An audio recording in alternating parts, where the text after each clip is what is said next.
My life almost ended the day my sugar daddy tried to use me for sacrifice. But the story didn't start there.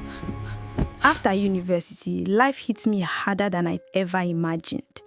I'm from Imo State and my family is very poor.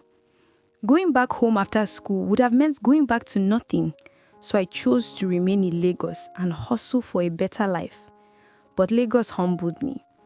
I had no house, no money, no food. At night, I slept inside a woman's saloon after she closed for the day. I even begged her to employ me, but she said she would charge me thousands of naira to train me, money I didn't have.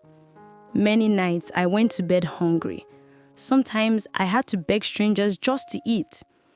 Out of desperation, I reached out to my course mates, the same people I graduated with, hoping someone could help me with any job at all.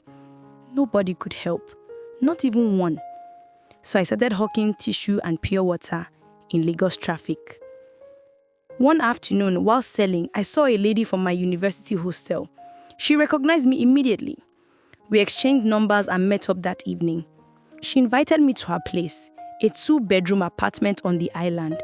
She had a car, wore expensive wigs, and dressed like someone whose life had changed suddenly. I asked her how she made so much money. She said, "I will show you the way."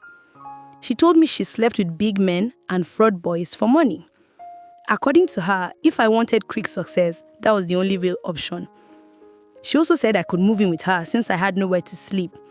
I accepted. Within a month, her lifestyle started changing me. I began considering her offer.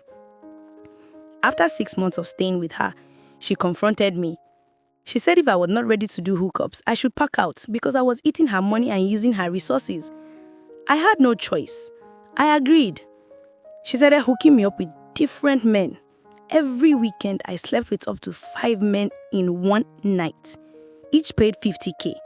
That was 250K per night. But she only gave me 70K. She said she had spent too much on me for 6 months and that I had to pay her back. She also claimed the money had to cover her rent since I lived in her house. I hated it, but I swallowed it. Later, she introduced me to another man. She said he paid in dollars. Anytime he called, I went to a hotel and spent the whole night with him. He gave me thousands of dollars, but she collected everything and only gave me $50. When I complained, we fought. She said they were her clients and she deserved the bigger share. If I didn't like it, I should stop working for her. But I had no one else, so I stayed. Then the real nightmare started. She connected me to a big man who said he liked me and wanted me to himself. He told me to stop doing hookups and promised to take care of me.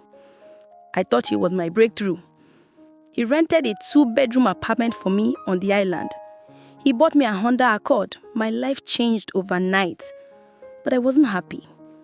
To keep the lifestyle, I had to sleep with him constantly. Months later, he started requesting something strange. He said he would only sleep with me during my period. I was terrified, but I needed the money. I needed to maintain the life he gave me. So I agreed.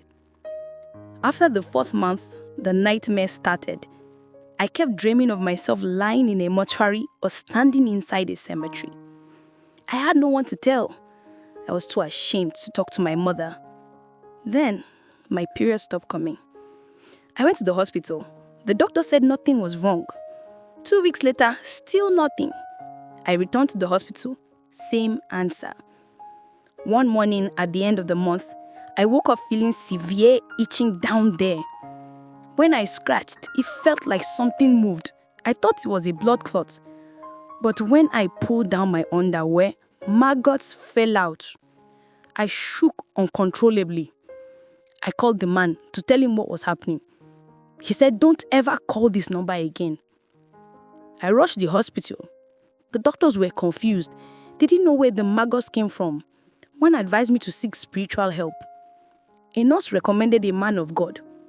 When I met him, the first thing he said was, "Leave that house and that car immediately." He offered me a place in a prayer camp and said the prayer team would pray with me day and night.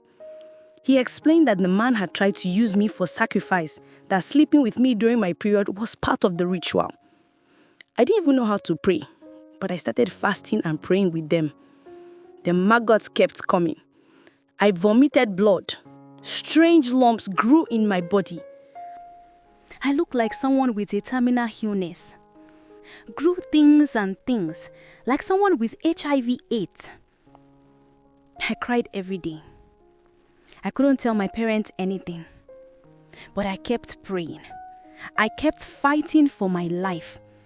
And that was how my journey to survival began. I thank God for saving me. Please don't forget to follow this page and drop a beautiful comment.